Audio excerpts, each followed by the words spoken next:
Hello everyone, welcome to the lecture. तो आज के लेक्चर में हम बात करेंगे BSOC 108 the topic of economic sociology. Again आपके जून एग्जामिनेशन के लिए बहुत इंपॉर्टेंट टॉपिक है, तो इसको अच्छे से देखिएगा। ओके, लेक्चर आगे बढ़ाने से पहले मैं आपको बता दूं गाइस कि आप हमारी वेबसाइट shop.hindustanknowledge.com पर भी विजिट कर सकते हैं। यहाँ पर आपको आपके सब्जेक्ट रिलेटेड सारे गेस्ट पेपर्स मिल जाएंगे।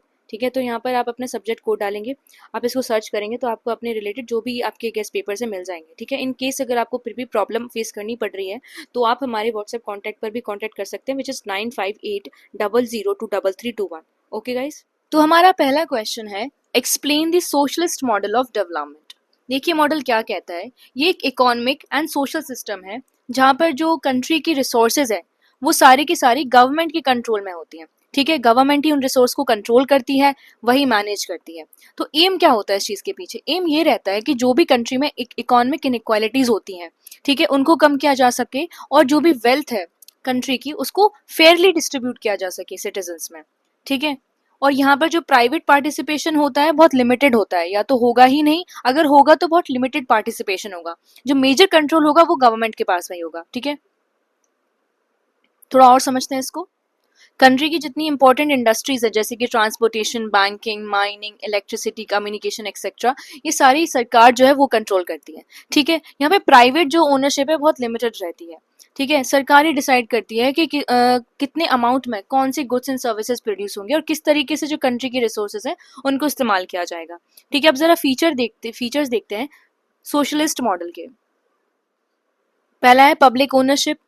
कंट्री में जो भी मेजर इंडस्ट्रीज हैं, नेचुरल रिसोर्सेज हैं, सब सरकार कंट्रोल करती है। ठीक है, ये इसलिए किया जाता है ताकि कोई भी स्मॉल ग्रुप ऑफ पीपल जो है वो पूरी कंट्री के रिसोर्सेज को कंट्रोल ना कर ले। ठीक है, जस्ट बिकॉज कि उनके पास ज्यादा पावर है और पैसा है। दूसरा, सेंट्रल प्लानिंग। जो भी इकोनॉमिक डिसीजंस होते हैं वो सारी की सारी सरकार प्लान करती है। ठीक है, जो भी इकोनॉमिक ग्रोथ से रिलेटेड है या फिर सोशल वेलफेयर से रिलेटेड है, सारे सरकार डिसीजंस लेती है, सारे डेवलपमेंटल प्लान जो है सरकार बनाती है। ठीक है, फिर equal distribution of wealth. Socialist model ये ट्राई करता है जो गैप रहता है ना रिच और पुअर के बीच में, उसको कम किया जाए। और ये कम कैसे होगा? जब हम इनकम और रिसोर्सेज को फेयरली डिस्ट्रीब्यूट करेंगे लोगों में। ठीक है, किसी एक तबके के पास में ज्यादा पैसा है, ज्यादा रिसोर्सेज है, इसको कम करना होगा। ठीक है, फिर है हमारा सोशल वेलफेयर। तो जो एजुकेशन है, health care, housing, employment opportunity, ये सारी जो सोशल वेलफेयर सर्विसेज हैं सारी की सारी सरकार प्रोवाइड कराएगी। ठीक है, फिर लिमिटेड प्राइवेट एंटरप्राइजेस। मैंने आपको पहले भी बताया जो प्राइवेट बिजनेस है वो एग्जिस्ट कर सकते हैं, बट उनकी जो एक्टिविटीज होंगी वो सरकार रेगुलेट करके रखेगी। ठीक है,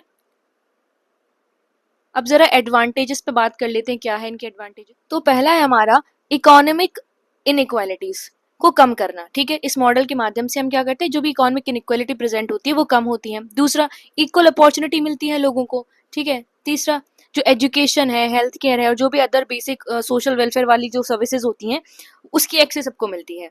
फिर exploitation of worker is prevented. जो वर्कर्स के बीच में एक्सप्लॉयटेशन होता है उसको कम किया जाता है। उसके बाद social justice and welfare promote किया जाता है इस मॉडल के थ्रू। ऑलराइट, फिर देखते हैं डिसएडवांटेजेस क्या।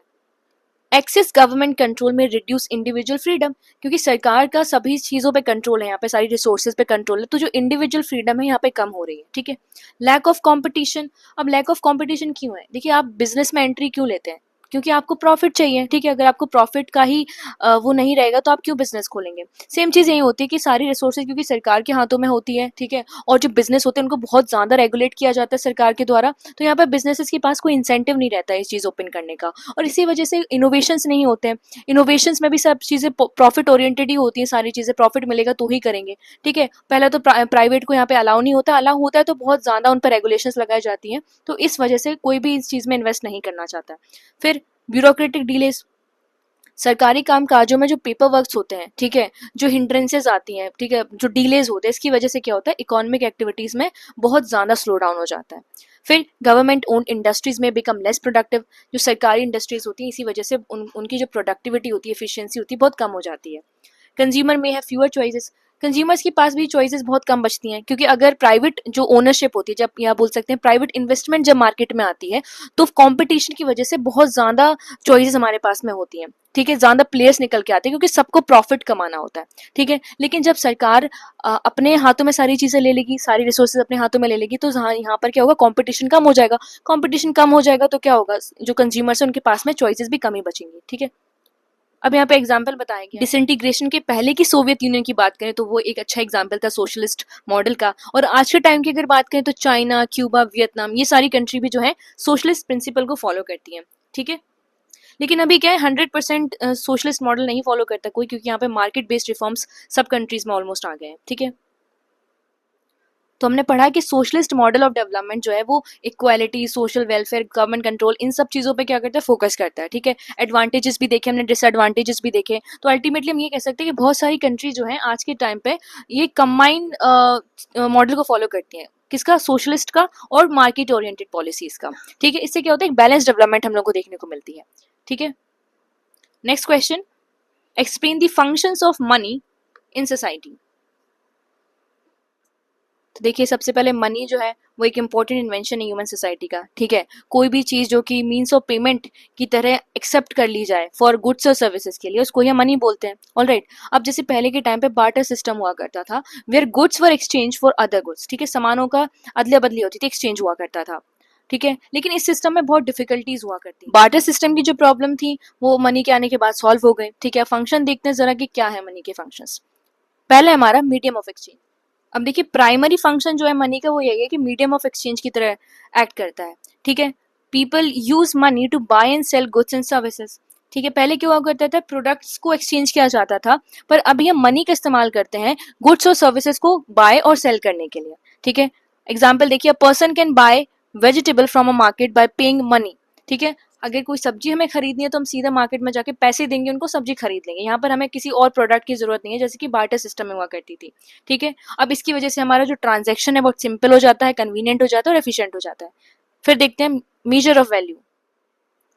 Money serve as a common measure of value, ठीक है। पहले के टाइम पे बार्टर सिस्टम जब हुआ करता था तो क्या होता था कि मेरे पास अगर राइस है, ठीक है, और आपके पास में वीट है, मेरे पास में मान के चलिए 3 kg का राइस है, आपके पास में 2 kg का वीट है, तो अगर हमें एक्सचेंज भी करना है तो हम इसका कोई एक मेजर नहीं कर पाएंगे कि मैं कितना आपको राइस दूं ताकि आप मुझे 2 kg वीट दोगे, राइट। तो यहाँ पे बहुत ज्यादा कॉम्प्लिकेशंस हो जाती थी ट्रांजैक्शन के दौरान।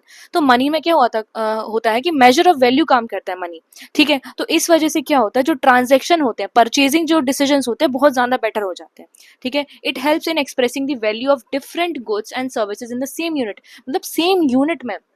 फॉर एग्जाम्पल हम रुपीज में अगर बात करें तो सेम यूनिट में हम किसी भी प्रोडक्ट की वैल्यू को मेजर कर लेते हैं कि कितनी कीमत है इसकी, ठीक है। एक बुक है जो कि 300 रुपए की और एक बैग है जो कि 1000 रुपए का है। अब हम इस बैग को और बुक को अच्छे से कंपेयर कर पा रहे हैं ना, इसकी वैल्यू को कंपेयर कर पा रहे हैं, क्यों, क्योंकि हमें पता है इसकी पैसे की वैल्यू क्या है, ठीक है। तो मनी एक्ट एज अ और serve as a measure of value, ठीक है।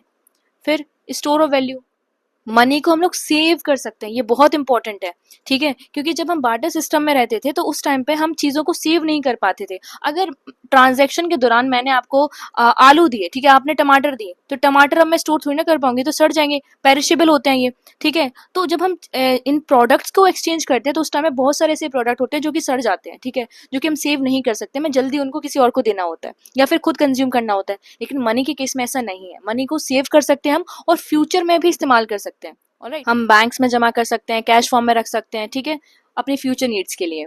अब जैसे अ पर्सन में save part of their salary, हम सैलरी में से अपना कुछ जो अमाउंट है वो बचा कर अपनी फ्यूचर एक्सपेंसेस के लिए सेव करके रख सकते हैं, ठीक है।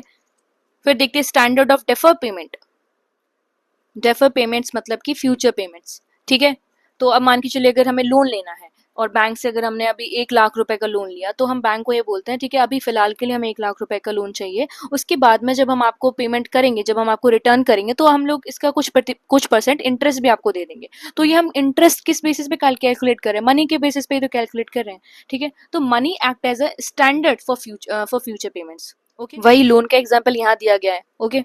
फिर देखते हैं ट्रांसफर ऑफ वैल्यू। देखिए, मनी के हेल्प से क्या होता है कि जो ट्रांसफर हो जाता है वो बहुत ईजी हो जाता है, ठीक है। हम पैसा एक इंसान से दूसरे इंसान तक आराम से पहुंचा सकते हैं, ठीक है। एक जगह से दूसरी जगह पे आराम से पहुंचा सकते हैं, ठीक है। बैंक्स के थ्रू, ऑनलाइन ट्रांसफर्स के थ्रू, या फिर अलग पेमेंट सिस्टम्स के थ्रू। एग्जाम्पल है कि कोई एक वर्कर है, ठीक है, उसको अपनी फैमिली तक अपना पैसे पहुंचाने हैं और वो दूसरी सिटी में रहता है, तो आराम से हम पैसे का ट्रांसफर कर सकते हैं यहाँ पे, ठीक है। और ये जो फंक्शन होता है मनी का, ये ट्रेड और इकोनॉमिक डेवलपमेंट को भी प्रमोट करता है, ठीक है। अब जरा इंपॉर्टेंस समझते हैं मनी की क्या है हमारे सोसाइटी। मनी से क्या होता है, ट्रेड और कॉमर्स फैसिलिटेट होता है। सेविंग्स का मैंने आपको बताया, सेविंग, इन्वेस्टमेंट, ठीक है, इनको इंकरेजमेंट मिलता है। इकोनॉमिक ग्रोथ हमारी जो है वो सपोर्ट करता है मनी, ठीक है। फिर फाइनेंशियल ट्रांजैक्शन जो है हमारे, जो कि बार्टर सिस्टम में कितना कॉम्प्लिकेट हो रखे थे, अभी मनी की हेल्प से बहुत ज्यादा सिंप्लीफाई हो चुके हैं, ठीक है। हमारा जो लिविंग स्टैंडर्ड है वो भी इंप्रूव हो गया, क्योंकि सेविंग, इन्वेस्टमेंट, ये सारे कॉन्सेप्ट अब हमारे यहाँ पे आ गए हैं। तो वही हमने मनी के रोल के बारे में समझा कि किस तरीके से मीडियम ऑफ एक्सचेंज की तरह काम करता है, ठीक है। Major of value, store of value, standard of defer payment, transfer of value, ये सारी चीजें, ठीक है। तो आज के टाइम पे जो मॉडर्न इकोनॉमी, उसमें मनी का बहुत बहुत इंपॉर्टेंट रोल है, ठीक है। अगर अगर मनी नहीं होगा तो बहुत ज्यादा डिफिकल्टीज का सामना करना पड़ेगा हमें ट्रेडिंग में, ठीक है, और हमारे जो भी फाइनेंशियल ट्रांजेक्शन हैं उनको मैनेज करने में। ओके, अब देखते हैं what is economic sociology, in what way does it differ from sociology, ठीक है। इकोनॉमिक सोशियोलॉजी और सोशियोलॉजी, इनके बीच में भी थोड़ा समझते हैं हम लोग क्या है। देखिए, इकोनॉमिक सोशियोलॉजी सोशियोलॉजी की ही एक ब्रांच है। यहाँ पर क्या होता है, सोसाइटी और जो इकोनॉमिक एक्टिविटी है उनके बीच का रिलेशनशिप समझते हैं हम लोग, ठीक है, कि किस तरीके से जो सोशल रिलेशनशिप्स हैं, जो कल्चरल वैल्यूज हैं, ट्रेडिशंस हैं, हमारे इंस्टीट्यूशंस हैं, सोशल नॉर्म्स हैं, वो किस तरीके से हमारी इकोनॉमिक बिहेवियर को इन्फ्लुएंस करते हैं, ठीक है। इकोनॉमिक सोशियोलॉजी दोनों सब्जेक्ट से ही आइडियाज को कंबाइन करता है, जैसे कि हमारी इकोनॉमिक्स है और सोशियोलॉजी है, ठीक है। इकोनॉमिक्स में क्या क्या चीजें फोकस करते हैं हम लोग, मार्केट, प्राइस, प्रोडक्शन, ठीक है। इकोनॉमिक सोशियोलॉजी में हम क्या देखते हैं कि किस तरीके से जो सोशल फैक्टर है वो हमारे इकोनॉमिक डिसीजंस को इम्पैक्ट करते हैं। अब जरा और समझते हैं इसकी मीनिंग को। इकोनॉमिक सोशियोलॉजी एक साइंटिफिक स्टडी हमारी इकोनॉमिक लाइफ की फ्रॉम अ सोशल पर्सपेक्टिव, ठीक है, मतलब समाज के पर्सपेक्टिव से देखें अगर, तो इकोनॉमिक लाइफ कैसी होती है ये हम इकोनॉमिक सोशियोलॉजी में देखते हैं। It explains how economic activities are shaped by social institution, कि जो समाज में जो इंस्टीट्यूशन है, जैसे कि family, religion, education, government, culture, ठीक है, ये सारी चीजें किस तरीके से इकोनॉमिक एक्टिविटीज को शेप। अगर एग्जाम्पल देखें तो जब भी हम कोई जॉब चूज करते हैं तो क्या सिर्फ हम सैलरी देखते हैं उसमें, नहीं। फॉर एग्जाम्पल, आप में से बहुत सारे लोग होंगे जिनको गवर्नमेंट जॉब के लिए आप प्रिपेयर कर रहे हैं, ठीक है, तो कहीं ना कहीं आपका कुछ ना कुछ इन्फ्लुएंस रहा होगा आपकी फैमिली में, आपके फ्रेंड्स में, ठीक है। तो आपका जो सोशल स्टेटस है वो भी इन्फ्लुएंस करता है, आपकी कल्चरल वैल्यूज इन्फ्लुएंस करती हैं कि आप किस जॉब को प्रेफर करोगे, ठीक है। Similarly business relationships are often influence by trust, social network and social norms. जो इवन जो बिजनेस रिलेशनशिप होते हैं, जो कॉर्पोरेट रिलेशनशिप्स होते हैं, उनमें भी जो ट्रस्ट है, सोशल नेटवर्किंग है, सोशल नॉर्म्स है, ये सारी चीजें इन्फ्लुएंस करती हैं उनको, ठीक है। और इन्हीं इन्फ्लुएंसेस को हम इकोनॉमिक सोशियोलॉजी में स्टडी करते हैं, ठीक है। अब जरा देखते हैं importance of economic sociology. It helps us understand the social causes of economic development, कि समाज में ऐसी कौन सी चीजें हैं जिसकी वजह से इकोनॉमिक डेवलपमेंट में इन्फ्लुएंस होता है। फिर explains the role of culture and value in the economic activities, कि कल्चर और वैल्यूज का क्या रोल हम देखते हैं इकोनॉमिक एक्टिविटीज में, ठीक है। फिर हम पढ़ते हैं poverty, unemployment, inequality, social welfare, ठीक है। ये क्या है, यहाँ पर हम लोग इकोनॉमिक्स में सोसाइटी को भी देखते हैं, ठीक है, सोसाइटी के इश्यूज को देखते हैं, जैसे पॉवर्टी, अनएम्प्लॉयमेंट, इनइक्वालिटी, ठीक है। It examines the relationship between society और इकोनॉमी, ठीक है। फिर it helps policy maker design better economic and social. कोई भी इकोनॉमिक पॉलिसी अगर हम बनाते तो सबसे पहले इंपॉर्टेंट रहता है हम वहाँ की सोसाइटी को तो समझ लें। अगर यूएसए के जो इकोनॉमिक एडवाइजर्स हैं वो यूएसए के लिए कोई इकोनॉमिक पॉलिसी क्रिएट करना चाहते हैं तो पहले वहाँ की सोसाइटी को समझेंगे ना वो, ठीक है। इंडिया में भी सेम, इंडिया की सोसाइटी को समझना जरूरी है वहाँ पे इकोनॉमिक डेवलपमेंट करने से पहले, ठीक है, कि वहाँ किन किन चीज़ों की जरूरत है, ठीक है, कौन सी नीड्स जरूरी है उनको टैकल करना, ये सारी चीज़ें। अब जरा देखते हैं सोशियोलॉजी और इकोनॉमिक सोशियोलॉजी के बीच का अंतर। अब जो इकोनॉमिक सोशियोलॉजी है वो सोशियोलॉजी का ही एक ब्रांच है, ठीक है। तो ये क्या स्टडी करता है, सोसाइटी और इकोनॉमिक एक्टिविटी के बीच के रिलेशनशिप को स्टडी करती है इकोनॉमिक सोशियोलॉजी। वेरे सोशियोलॉजी क्या स्टडी करती है, सोसाइटी के बारे में, सोशल रिलेशनशिप के बारे में, ह्यूमन बिहेवियर के बारे में। तो यहाँ पे सोशियोलॉजी थोड़ा ब्रॉड स्टडी क्रिएट करती है, ठीक है। अगर हम स्कोप की बात देखें तो जो इकोनॉमिक सोशियोलॉजी इसका लिमिटेड स्कोप है, क्योंकि वो सिर्फ एक इकोनॉमिक एंगल को देखती है। लेकिन सोशियोलॉजी की अगर बात करें तो यहाँ पे ब्रॉड स्कोप है थोड़ा, ठीक है, क्योंकि सोसाइटी के सारे एस्पेक्ट को यहाँ पे कवर किया जाता है। फोकस पे बात करें तो यहाँ पे फोकस किस चीज़ पे होता है, प्रोडक्शन पे, डिस्ट्रीब्यूशन पे, कंजम्पशन पे, वर्क, मार्केट, इन सारी चीज़ों पे। जबकि हम जो सोशोलॉजी है वो family, religion, education, culture, politics और इकोनॉमी, इस पे फोकस करती है। तो आप देखिए कि जो सोशोलॉजी है उसका एक हिस्सा है इकोनॉमी, ठीक है, इसलिए हम बोलते हैं कि जो इकोनॉमिक सोशोलॉजी है वो इसी की ब्रांच है।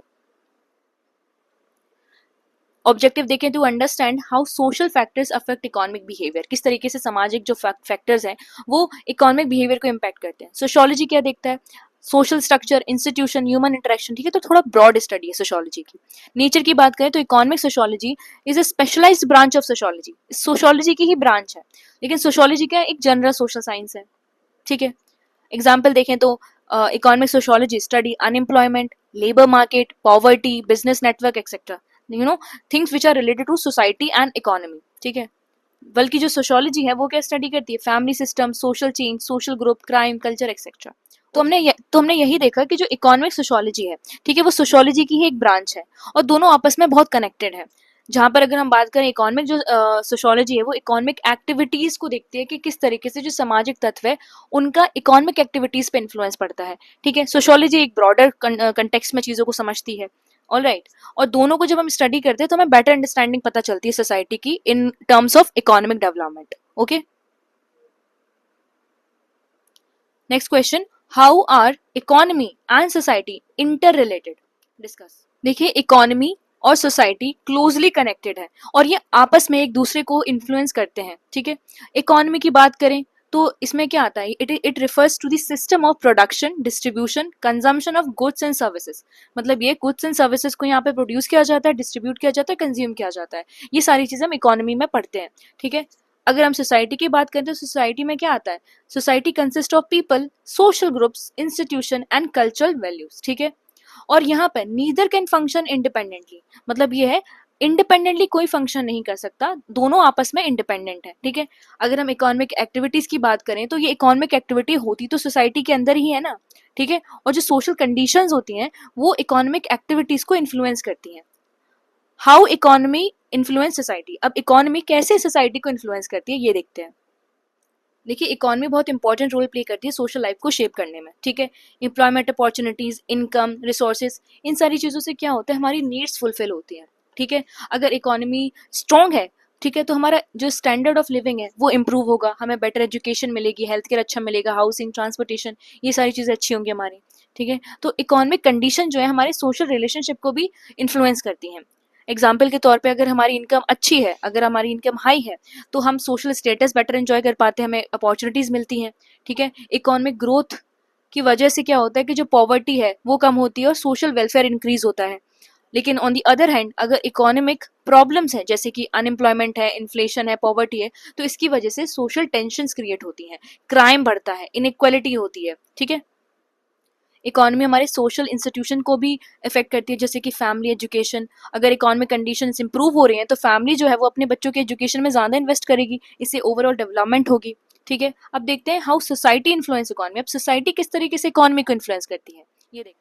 देखिए social values, tradition, beliefs, culture, ये सारी चीज़ें हमारे इकोनॉमिक बिहेवियर को इन्फ्लुएंस करती हैं, ठीक है। For example people's attitude towards saving, spending, investing, ये सारी चीज़ें भी हमारे सोशल नॉर्म्स ही शेप करते हैं। फॉर एग्जांपल अगर जैसे इंडियन वेडिंग की बात की जाए तो यहाँ पर हम गोल्ड इन्वेस्टमेंट करते हैं, ठीक है, सोना चढ़ाया जाता है बहुत ज़्यादा आज के टाइम पे भी। तो ये जो सोना चढ़ाने वाली बात है या फिर गोल्ड इन्वेस्टमेंट की बात है, ये हम लोग हमारा इकोनॉमिक डिसीजन जो है वो हमारे सोशल नॉर्म से ही तो इन्फ्लुएंस हुआ है। हम जो ट्रेडिशनली फॉलो करते आए ये रिचुअल के हमें सोना चढ़ाना होता है शादियों में, ठीक है, तो ये हमारा ट्रेडिशनली तो है, हम लोग सोशल नॉर्म्स को ही तो फॉलो करके हमारा इकोनॉमिक बिहेवियर आ रहा है। तो वही बताया जा रहा है कि जो हमारे इकोनॉमिक बिहेवियर है हमारे जो सोशल कल्चर जो ट्रेडिशंस होते हैं उनसे इन्फ्लुएंस होता है।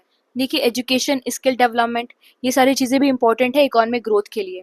हमारे जो सोशल इंस्टीट्यूशन है जैसे कि फैमिली, स्कूल, गवर्नमेंट, ठीक है, it help develop human resources needed for economic activities, जो भी इकोनॉमिक एक्टिविटीज़ के लिए जो ह्यूमन रिसोर्सेज की डेवलपमेंट की ज़रूरत होती है वो हमारी सोशल इंस्टीट्यूशन काम करते हैं उनके ऊपर, ठीक है। अब देखिए ट्रस्ट, कोऑपरेशन, सोशल स्टेबिलिटी ये भी ज़रूरी होती है इकोनॉमिक डेवलपमेंट के लिए, क्योंकि बिजनेसेस वहीं ग्रो करते हैं जहाँ पे सोसाइटी में पीस रहता है, ठीक है, लॉ मेंटेन किया जाता है, सोशल हार्मनी रहती है, ठीक है। Social movement and public opinion can influence government economic policies and business practices. तो ये बताया गया कि जो सोशल मूवमेंट होते हैं, जो समाज के अंदर हम सोशल मूवमेंट देखने को मिलते हैं, पब्लिक ओपिनियंस अलग अलग होते हैं, ये सारी चीज़ें भी गवर्नमेंट की इकोनॉमिक पॉलिसीज को इन्फ्लुएंस करती हैं और बिजनेस की प्रैक्टिसेस को भी इन्फ्लुएंस करती हैं। अब जरा इनके इंटर रिलेशनशिप के बारे में एग्जांपल्स देख लेते हैं। देखिए सोसाइटी में अगर बेटर एजुकेशन है तो इसकी वजह से जो स्किल्ड वर्कफोर्स है वो हमको मिलेगी और इकोनॉमिक ग्रोथ होगी, ठीक है। और अगर इकोनॉमिक ग्रोथ होगी तो फिर हमारे जो जॉब्स हैं, ठीक है, जॉब्स क्रिएट होंगी, इसकी वजह से क्या होगा, हमारा लिविंग स्टैंडर्ड इंप्रूव होगा, ठीक है। और जब पॉवर्टी अगर इकोनॉमी में है तो पॉवर्टी की वजह से सोशल प्रॉब्लम्स भी तो आएंगी, जैसे कि क्राइम है, ठीक है, और जब हमारी हेल्थ केयर खराब हो जाएगी पूरी, उसके बाद आता है कि सोशल इक्वालिटी एंड जस्टिस अगर सोसाइटी में है तो इसकी वजह से जो इकोनॉमी है वो भी प्रोडक्टिव रहती है और स्टेबल रहती है, ठीक है। टेक्नोलॉजिकल एडवांसेस जब हमारी इकोनॉमी में होता है तो इसका इम्पैक्ट हमें सोशल लाइफस्टाइल और सोशल रिलेशनशिप पर भी देखने को मिलता है। तो वही हमने समझा कि इकोनॉमी और सोसाइटी डीपली इंटरकनेक्टेड है, ठीक है। जो इकोनॉमिक डेवलपमेंट है ये हमारी सोशल लाइफ को इन्फ्लुएंस करती है, अफेक्ट करती है, और हमारी जो सोशल वैल्यूज है, ठीक है, और सोशल इंस्टीट्यूशंस हैं ये हमारी इकोनॉमिक एक्टिविटी को इन्फ्लुएंस करते हैं, ठीक है। A healthy society supports economic growth. अगर सोसाइटी हमारी हेल्दी है, ठीक है, तो हमारी इकोनॉमिक ग्रोथ सपोर्ट होगी, ठीक है। एंड अ स्ट्रॉन्ग इकोनॉमी, और अगर हमारी इकोनॉमी स्ट्रॉन्ग है तो हमारी जो क्वालिटी ऑफ लाइफ है वो इम्प्रूव होगी। तो हम कह सकते हैं कि balance development of both economy and society ये इसेंशियल है कि दोनों की डेवलपमेंट को हम देखें for overall progress and wellbeing of a nation. Okay, okay guys, तो हमने अपने सारे टॉपिक कवर कर लिए हैं। अगर आपको लेक्चर अच्छा लगा हो तो वीडियो को लाइक करिएगा, चैनल को सब्सक्राइब करिएगा, और आप हमारा टेलीग्राम ग्रुप भी ज्वाइन कर लें, लिंक आपको डिस्क्रिप्शन में मिल जाएगी। हमारी क्लास की सारी नोटिफिकेशन आपको वहीं पे मिल जाएंगी। Okay guys, thank you.